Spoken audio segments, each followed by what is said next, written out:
नमस्कार दोस्तों, एक बार फिर से स्वागत है आपका राजस्थान दड़कन न्यूज़ में। आपके साथ मैं हूँ विजय महराणिया। आज हमारे बीच एक ऐसी शख्सियत मौजूद है जो किसी परिचय के मोहताज नहीं है, जिन्होंने अपने हुनर के माध्यम से, अपने टैलेंट के माध्यम से अपना ही नहीं, अभी तो अपने ब्यावर शहर का नाम राजस्थान ही नहीं नेशनल लेवल पे रोशन किया है। जिन्होंने अपने गुरुजी के तपोबल से और एक टैलेंट और अध्यात्म के माध्यम से एक जनता को नई राह दिखाई है अध्यात्म के प्रति। तो इस विषय की चर्चा लेके हम बात करना चाहेंगे। एक उसी महान शख्सियत का जन्म दिवस भी है।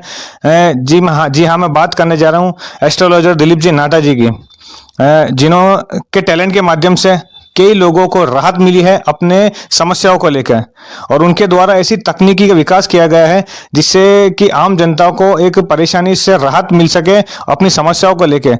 और सबसे पहले आज उस एक महान शख्सियत का जन्मदिन है, तो इस विषय की हम बारे में विशेष चर्चा करना चाहेंगे। सर, सबसे पहले तो हमारे बीच मौजूद है दिलीप जी नाटा। सर, सबसे पहले तो जन्म दिवस की आपको हार्दिक शुभकामनाएं। आपके चैनल को और आपको मेरी तरफ से कोटि कोटि नमन और धन्यवाद और आभार कि आज मेरे इस जन्म दिवस पर आप लोग पधारे हैं ऑफिस, और मेरा कवरेज लेने की आपने भावना रखी है। मैं गदगद हूँ कि ऐसा भी कुछ होता है कि जन्मदिन को भी आप प्रमोट करना चाह रहे हो। मैं सपने में भी नहीं सोच पा रहा हूँ कि ये भी मेरे भाग्य में क्या लिखा है कि आप मेरा इस जन्मदिन को भी दिखाना चाहते हैं। गुरुजी, जिस प्रकार से आज आपका जन्म दिवस है, जो बेहद ही सादगी पूर्वक आपने जन्म दिवस मनाया, और सबसे पहले आपके बारे में हम जानकारी लेना चाहेंगे कि जिस प्रकार से आप एस्ट्रोलॉजर है, हस्त विशेषज्ञ है, सर क्या कहना चाहेंगे जन्म दिवस के उपलक्ष्य पे आम जनता को? मैं ये कहना चाहूँगा कि जन्मदिन जो आता है वो अपने जीवन का 1 साल कम कर देता है हर व्यक्ति का। हमारी आयु घट रही है और हमारी आयु घट ही रही एक तरह से, क्योंकि उम्र कम होती जा रही है, 1 साल कम होता जा रहा है। क्या पता हम कब तक जिएंगे। और ये संदेश देता है कि आप भला करो, अच्छा नेक काम करो और जन्मदिन सादगीपूर्ण बनाएं। और ये जो जन्मदिन पे फोकट के जो खर्चे होते हैं वो किसी बेजुबान पे खर्चा करें भोजन के लिए। उसके लिए गायों के लिए चारा खिलाएं, कुत्ते के लिए आप टोस्ट बिस्किट खिलाएं भर के, उनको अच्छा पेट भर के, तो वो दुआएं मिलेगी और वो आपको कहीं ना कहीं आने वाले जन्म दिन वापस जब आएगा तब वो आपकी रक्षा भी होगी, आपको अच्छे काम भी करवाएगी कुदरत ऑटोमेटिक, क्योंकि आपने वो जन्मदिन बड़े सादगीपूर्ण तरीके से बनाया।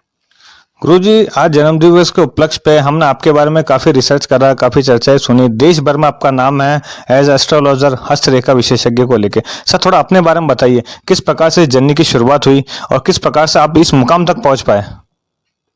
मैं तो बहुत छोटा सा आदमी आज भी मानता हूँ और कोई मुकाम नहीं है। मैं किसी व्यक्ति विशेष को कोई मुकाम दिला पाऊँ एस्ट्रोलॉजी के माध्यम से, हस्तरेखा से परीक्षण करके, वो मुकाम मेरे लिए बहुत अचीवमेंट वाला होगा। कि मैं अगर किसी को एक देश का कोहिनूर बना दूं, अरबपति बना दूं और करोड़पति बन जाए जो तकलीफ में है, तो मैं समझूंगा वो मुकाम सबसे बेस्ट है।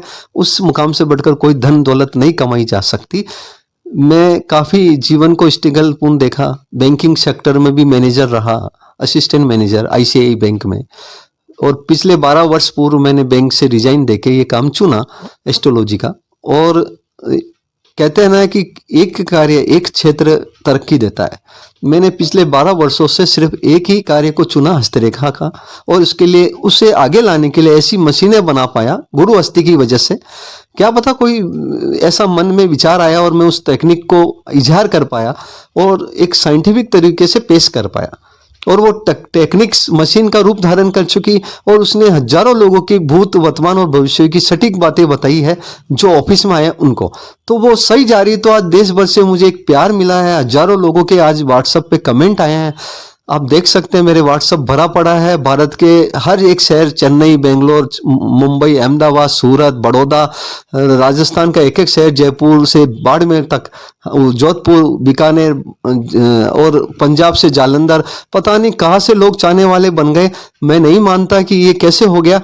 मैं ये जरूर मानता हूँ कि शायद मेरे गुरु हस्ती निवास समाधि का कहीं ना कहीं मुझ पर आशीर्वाद है कि ये प्यार उनके आशीर्वाद से मिल रहा है। दौलत आप कमा लेंगे लेकिन सच्चा प्यार नहीं मिलेगा, और आज मुझे सच्चा प्यार मिला है। तो मुझे लगता है ब्यावर शहर ने भी, सैकड़ों लोगों ने मुझे दिल से प्यार दिया है। मैं समझता हूँ मैंने जीवन की ये बहुत बड़ी दौलत कमा ली है। उस दौलत से बढ़कर, रुपये पैसे से बढ़कर, जो लोगों का प्यार सम्मान, वो दौलत से भी ऊपर है। एक शायद मैं कोई भाग्यशाली हूँ नहीं, लेकिन गुरु हस्ती की कृपा से ये कहीं ना कहीं अचीवमेंट कहीं मिल रहा है।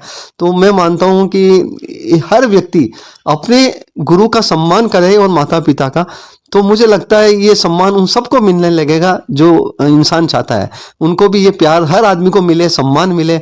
वो अपने दो चीज़ें जीवन में अपना ले, माता पिता का सम्मान, बड़ों का सम्मान, और किसी को गलत ना बोले, और हर आदमी का प्यार से रिगार्ड करे, विनय करे, और साथ में ईश्वर के प्रति, गुरु के प्रति, जिसको भी वो मानता है, जिस जाति धर्म का व्यक्ति हो, उनके प्रति समर्पित रहे। तो उसके आशीर्वाद से वो आगे बढ़ता ही जाएगा। एक ही श्लोक में ये कहना चाहूँगा कि गुरु का अगर हाथ आ जाता है तो वो दुनिया के सारे ग्रह, चाहे वो राहु हो, चाहे शनि हो, चाहे केतु हो, चाहे मंगल हो, चाहे शुक्र हो, और किसी भी तरह से कोई पीड़ा दे रही है शनि की प्रभाव, तो वो शांत हो जाता है गुरु के दृष्टि आशीर्वाद। पीड़ा दे रही है शनि की प्रभाव, तो वो शांत हो जाता है गुरु के दृष्टि आशीर्वाद से। गुरु का आशीर्वाद से ग्रहों का प्रभाव कम होता है। जब आपने ग्रहों की बात करी है, तो गुरु जी क्या आम जिंदगी में हस्तरेखा के माध्यम से क्या हम तकलीफों को दूर कर सकते हैं? क्योंकि कुछ लोग इस चीज़ पे विश्वास करते हैं और कुछ लोग इस पर अंधविश्वास मानते हैं। क्या कहना सर इस बारे में? क्योंकि आप इसी लाइन के हो, इसी फील्ड में हो। कुछ लोग शायद कभी ऐसा नहीं हुआ कि कुछ लोग ऐसा मिले कि जो आपको बोले कि नहीं गुरुजी मैं तो इस चीज़ को नहीं मानता हूँ, या इस चीज़ का मेरे जीवन में अच्छा प्रभाव पड़ा, नेगेटिव और पॉजिटिव दोनों पॉइंट होता है? जी, आपने बहुत अच्छा सवाल किया है, और मैं इस सवाल को मानता भी हूँ, और मैं वेरिफिकेशन करना चाहता हूँ कि ऐसे अभी तक मेरे पास 10,000 लोग ऑफिस आ चुके हैं, ब्यावर ऑफिस, देश भर से, और जो आया वो यही कहता था कि उसमें से आधे लोग कि मैं इस गणित को नहीं मानता हूँ, ये बिल्कुल उल्लू बनाते हैं लोग देश भर के, पोंगा पंडित है ये सब। अब 2-2.5 घंटे एक आदमी को जब मैं रिसर्च में लेता हूँ मशीन से, तो उनसे क्वेश्चन भी नहीं पूछता हूँ आप क्या क्वेश्चन लेके आए हो, आपका क्या क्वेश्चन है, मैं अपने आप निकालूंगा। आपकी पास्ट की घटनाएं मशीन अपने आप दे रही है कि आपके साथ अभी तक पहले क्या हुआ इन 10-20 सालों में, उसका एक टाइम पीरियड सीक्वेंस देती है मशीन। इस एज में ये घटना घटी, आपके क्या क्या कष्ट हुए, क्या अच्छे कार्य हुए, वो सारी मशीन बताती है। फिर फ्यूचर के बातों को अपने आप पकड़ के उनके सामने रखती है। तो खुद बदल गए कि उन्होंने मान लिया कि भारतीय ऋषि मुनि वाकई सही थे, और ये नाटा जी की मशीन देश भर के एक ज्योतिष के प्रति प्रेरणा स्त्रोत बन के देश के ऋषि मुनि के प्रति एक विश्वास पैदा कर रही है कि कहीं न कहीं भारतीय ऋषि मुनि का ज्ञान अद्भुत है, सराहनीय है और काबिले तारीफ है।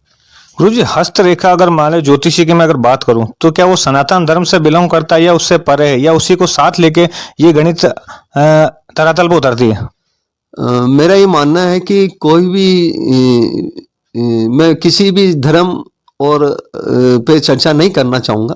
ये जब पृथ्वी से बनी और जब ऋषि मुनि हुए, तो वो सभी सनातन धर्म के थे। पहली बात तो सारे ऋषि मुनि भारत के सनातनी थे, और उन्होंने इस ज्ञान को सबके सामने पेश किया अपनी दिव्य दृष्टि से, और सने सने उस ज्ञान का लोप हो जाना होता ही गया, लुप्त हो गई वो विद्या। अब हर आदमी इस जमाने में, पिछले 2000 शताब्दियाँ निकल गई भारत की, उसमें लोगों का क्रेज नहीं था, इसको उल्लू बनाने की विद्या मानते थे। जब मैंने पिछले 12 वर्षों से ये मशीन बनाई है, लोगों का दिमाग और ध्यान इस मशीन ने खींचा है। इसने सटीक भविष्यवाणियां की है लोगों के पर्सनल वे में, एक इंसान की जो ऑफिस में आए हैं, तो उससे ये विश्वास जमा उनके प्रति कि वाकई ऋषि मुनि का ज्ञान काबिले तारीफ था। वो कोहिनूर सम्मान्य थे। आर्यभट्ट, वराहमिहिर, भृगु ऋषि, ऋषि पराशर, ऋषि अगस्त्य, महावीर, बुद्ध, राम, कृष्ण, हनुमान और शिव, वो वाकई एक कोहिनूर थे। उनके प्रति लोगों की आस्था पहले से 10 गुना बढ़ गई है, और जो मुझसे मिलके जा रहा है वो ईश्वर को मानने लगा है, नॉन वेज शराब छोड़ करके एक इंसान बना है। तो मैं मानता हूं कि मैंने अपना परिश्रम किया उनको जोड़ने के लिए, अच्छी सच्ची बात बता करके, और ईश्वर ने मुझे मौका दिया इन मशीन का आविष्कार करके लोगों को जागरूक बनाने के प्रति और सनातन धर्म के प्रति प्रेरणा देने के लिए। गुरुजी हमने आपके बारे में ये भी जानकारी पता करी कि इस मशीन की तकनीकी के माध्यम से आपने पूर्व में बहुत सी ऐसी भविष्यवाणियां करी जो सटीक रही। शायद 70 से 80% आपकी ऐसी भविष्यवाणियां थी जो मतलब एक टाइम पीरियड के बाद जो सच हुई है। क्या कहना चाहोगे इस भविष्यवाणी के बारे में सर? क्या क्या मतलब आपकी भविष्यवाणी सच हुई, थोड़ा बताइए। अभी तक लगभग भविष्यवाणी को देखो तो राष्ट्रीय एवं अंतर्राष्ट्रीय स्तर की लगभग 300 से ऊपर भविष्यवाणियां सत्य हो चुकी है, और कुछ गलत भी हुई है, 40-50 भविष्यवाणियां पिछले 10 सालों में, और 300 से ऊपर बिल्कुल सटीक गई है। तो मेरा मानना है कि 70-80% आंकड़ा एक डिटरमाइन किया मेरे कैलकुलेशन ने, देश भर के कैलकुलेशन ने। आपने भी ये माना है कि इतने % नाटा जी की सही जा रही है, और 100% मैं कभी नहीं हो पाऊंगा, नहीं तो फिर भगवान और मेरे में क्या अंतर रह जाएगा। कोई भगवान मानने लग जाएंगे। नहीं, ऐसा संभव है, इसलिए कुदरत भी मुझे कभी 100% नहीं होने देगी, कुछ गलतियां अवश्य कराएगी और आगे होनी भी चाहिए। मैं धरातल पर हूं और इस विज्ञान को 70-80% सही करके लोगों के दिलों में देश के ऋषि मुनियों के प्रति सम्मानजनक विश्वास दिलाऊं, और वो इस गणित के साथ उस संस्कार को अपने जीवन में लाए, उन देश के ऋषि मुनियों के संस्कार को, जिससे अच्छे कर्म करने का संस्कार मिले, माता पिता बड़ों के प्रति आदर करने का सम्मान मिले, एक जीवन जीने का सम्मान मिले, एस्ट्रोलॉजी के माध्यम से कर्म को कैसे हल्का किया जा सकता है, इस ग्रह के दुष्प्रभाव को कम किया जा सकता है। अगर ये सब चीजें मिक्स हो गई तो मेरा देश विकसित देश बन जाएगा, और वो दिन दूर नहीं होगा जब देश का हर व्यक्ति, भारत की 130 करोड़ लोग में से काफी लोग बहुत ऊंचाई पे होंगे और वो अपना एक अच्छा जीवन जी पाएंगे ईश्वर के प्रति सम्मान करते हैं। ईश्वर के प्रति सम्मान की बात आई तो गुरुजी मैं एक बात आपसे पूछना चाहूंगा कि अक्सर लोग जिस प्रकार से अपना हाथ दिखाने में विश्वास करते हैं, सर कर्म बड़ा होता है या धर्म बड़ा होता है? हाँ, ये बहुत उलझन वाला क्वेश्चन आपने पूछा है, लेकिन मैं बताना चाहूंगा कि एक मनुष्य जन्म लेता है तो अपना प्रारब्ध लेके आता है इन रेखाओं में। जब वो कर्म करता तो प्रारब्ध धीरे धीरे जागृत होता है, और उस कर्म के हिसाब से उसको उस प्रारब्ध का सब कुछ मिलने लग जाता है। उसके गाड़ी बंगले, उसके कार्य किए हुए सब कुछ मेहनत उसके रंग लाती है। ठीक है, वो प्रारब्ध का कर्म, जब उसने कर्म किया है, घर बैठेंगे तो कोई कर्म फल नहीं देगा, आपको मेहनत करनी पड़ेगी। दूसरा, अगर हम कर्म के साथ धर्म को जोड़ लेंगे तो वो प्रारब्ध और अच्छा हो जाएगा, और वो धर्म पुण्य करने लग जाएगा, और वो कर्म 10 गुना वृद्धि करने लग जाएगा। तो मेरा ये धर्म और कर्म दोनों एक दूसरे के पूरक है, और हमें धर्म को भी मानना है और अपने कर्म भी करना है। ईश्वर की भक्ति भी करनी है और कर्म भी करनी है। तो ईश्वर की भक्ति आपको दिशा और दशा बदल देगी, आपको एक सही ट्रैक पे ले जाएगी, उस कर्म को गलत नहीं जाने देगी। हो सकता है जैसे मान लीजिए आप आज आपका एक्सीडेंट होना है, मैं नहीं मान सकता कि कब होना हुआ, मेरे जैसे हजारों ज्योतिष भी ये पॉइंट नहीं निकाल पाएंगे कि किस समय किस घड़ी में आपका एक्सीडेंट होना है। वो मेरे अस्थिमल जी महाराज साहब के पास वो दिव्यास्त्र था। ऐसे बड़े संत लेवल, जो बड़े संत थे 72 वर्षों तक जिन्होंने संयम का पालन किया, उनके पास वो दिव्य दृष्टि थी। या देश के ऋषि मुनियों के पास, आर्यभट्ट, वरामीर, ऋषि भगु के पास वो शक्ति थी, जो पकड़ लेते थे इंसान को देखते ही कि इनके साथ इस समय इस घड़ी ये घटना होती है, होने वाली है। तो वो धर्म की प्रेरणा देते थे, और वो धर्म करते ही वो बदल जाते थे, वो घटना दूर हट जाती थी। जैसे बहुत बड़ी हड्डी टूटने वाली किसी शरीर की, कुछ भी एक्सीडेंट होके, तो वो कील लग के ही रह जाएगी, मतलब सुई के बराबर उसको चोट लगेगी, उससे ज्यादा नहीं लगेगी। ये धर्म काम करता है, और धर्म अगर आपका साथ दे देगा तो कर्म अपने आप आपके सुधर जाएंगे, मेरा मानना। धर्म साथ देगा तो कर्म अपने आप सुधरेंगे। बहुत ही अच्छी बात करी सर आपने। सर एक लास्ट बात और पूछना चाहूंगा, जिस प्रकार से आपने जो ये लगातार जो आपकी जो मशीनें काम कर रही है, एक अगर उसको विज्ञान ना मान के उसको आध्यात्म माने, तो इस मामले में आपका क्या कहना सर? क्योंकि विज्ञान टेक्नोलॉजी पे काम करता है, और जब वास्तु या अगर हस्तरेखा की बात करें तो एक वो ज्ञान पे काम करती है। तो ज्ञान या विज्ञान? जी, मैंने यही कहा कि पूरे दुनिया में ज्ञानी पुरुष हुए हैं, और उनका ज्ञान ऐसा अद्भुत था कि मैंने उन सब कोहिनूरों का नाम लिया अभी। वो ज्ञान एक किताबों तक रह गया, और वो संस्कृति सिर्फ किताबी ज्ञान को मान लेती थी पहले। अब ये जमाना 21वीं शताब्दी में हम आ चुके हैं, 20वीं और 21वीं ये सब। तो ये यहाँ की जो जनसंख्या है पूरे वर्ल्ड की, वो वैज्ञानिक रूप से मानना चाहती है, तभी वो उस पर बिलीव करती है। तो दिल में ये विश्वास जगा, आत्मा में और मस्तिष्क में 12 साल पहले, कि मैं क्यों ना ऐसी कोई मशीन बनाऊं जिससे वैज्ञानिक दृष्टिकोण से लोगों को प्रेरणा दूं, और वैज्ञानिक डिटरमाइनेशन करे वो मशीन के आंकड़े, कि जिसमें कल पुर्जे लगे हैं, जिसमें मशीनें लगी हुई, वो एक आंकड़े निकाल के दें कि आपके साथ क्या होने वाला है और क्या हुआ है, एक टाइम पीरियड की सीक्वेंस है। तो ये मैं मानता हूँ मेरे गुरुवर हस्तीमल जी महाराज साहब का कोई अद्भुत आशीर्वाद रहा होगा कि मेरे माइंड में वो चीजें उपजी, और मैंने एक मशीन के रूप में उसको विकसित किया। मुझे नहीं पता कि ये मशीन इतनी सक्सेस हो जाएगी, और अब मैं भी मानने लग गया इन 12 सालों में कि हजारों लोग इस मशीन के कैलकुलेशन से ऐसे बदल गए हैं जैसे वो ईश्वर के प्रति पूरी आस्था रखने लग गए हैं। उनको लगा कि विज्ञान ही बहुत कुछ है, वैज्ञानिक दृष्टिकोण एक सही आंकड़ा दे रहा है, तो उनकी आस्था उस धर्म के ग्रंथों पे, उस ज्ञान के ऊपर अटैक कर रही है कि वाकई भारतीय ऋषि मुनि का ज्ञान प्रभावशाली था और नाटा जी ने इस गणित को प्रैक्टिकल साइंस के रूप में विकसित किया है। तो और जिज्ञासा हर आदमी की मेरे प्रति नहीं, मेरे गुरुजी के प्रति बड़ी है, देश के सारे ऋषि मुनियों के प्रति बड़ी है, राम के प्रति बड़ी, कृष्ण के प्रति बड़ी है, बुद्ध के प्रति बड़ी है, महावीर के प्रति बड़ी है, हनुमान के प्रति बड़ी है, राम के प्रति और इतनी बड़ी है कि हर आदमी जो यहाँ आ रहा है, मैं यही कहता हूँ अयोध्या जाना 1 साल में, तो वो जाने की सोच लेता है, मुझे जाना है ना। तो और मुस्लिम धर्म के भी लोग आते हैं, तो मैं कहता हूँ आप अल्लाह को माने और उनके प्रति और अपनी श्रद्धा रखें, नमाज पढ़े और छोड़े नहीं, तो वो उसके प्रति और वफादार हुआ अपने धर्म के प्रति। और जैसे इस सिख संप्रदाय का है, तो उनको मैं कहता हूँ गुरु नानक के प्रति आप और अपना विश्वास रखो, गुरुद्वारा के प्रति छोड़े नहीं, इस दिन जाना ही है। तो वो नहीं जाता था, वो जाने लग गया, तो उसकी कहीं ना कहीं वो आस्था हर धर्म के प्रति मैं बढ़ाना चाह रहा हूँ, न कि सनातन धर्म। मैं चाहता हूं पूरे दुनिया के धर्मों के साथ व्यक्ति जुड़ के रहे और देश दुनिया के साथ जुड़ के रहें, तभी हम शांतिपूर्ण वातावरण दुनिया में पेश कर पाएंगे। गुरु जी, आपने एक बहुत अच्छी बात बताई कि गुरु अष्टमल जी की आपके जो गुरु रहे, थोड़ा उनके बारे में बताइए कि जिस प्रकार से आप विश्व विख्यात हो पा रहे उनकी कृपा से, ऐसा आपका कहना है। सर, गुरु जी के बारे में कुछ जानकारी दीजिए। वो गुरु जी ने लगभग 10 वर्ष की आयुष्य में, अपनी उम्र के बचपन में संयम धारण कर लिया था।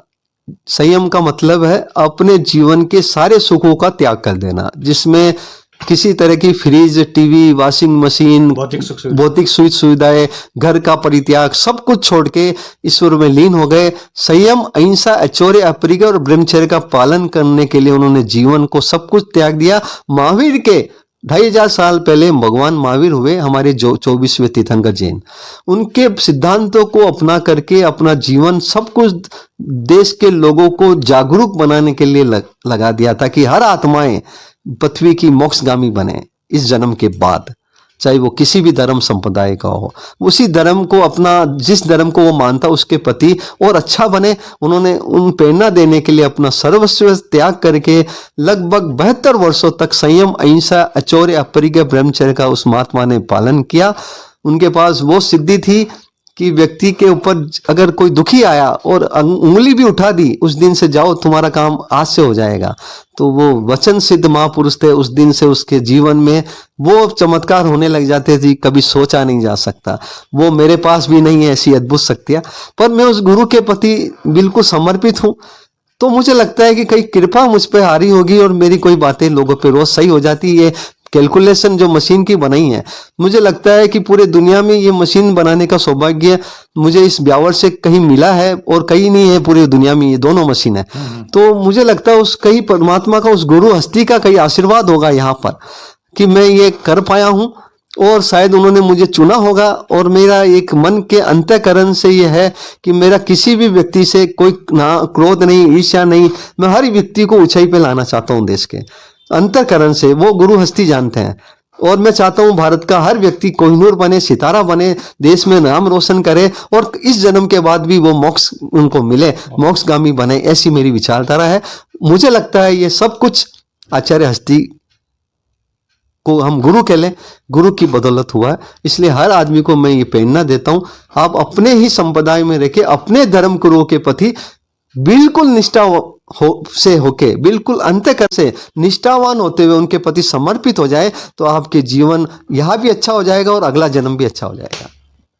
बहुत बहुत धन्यवाद हमारे साथ बने रहने के लिए। तो जिस प्रकार से हस्तरेखा विशेषज्ञ श्रीमान दिलीप जी नाटा से बातचीत करने से पता चला कि जिस प्रकार आज उन्होंने जो सादगी पूर्वक अपना जन्म दिवस मनाया, और उनसे विशेष चर्चा से पता चला कि मानव कल्याण ही सर्वोपरि होता है। संवाददाता विजय मैराना के साथ राजस्थान दड़कन न्यूज़।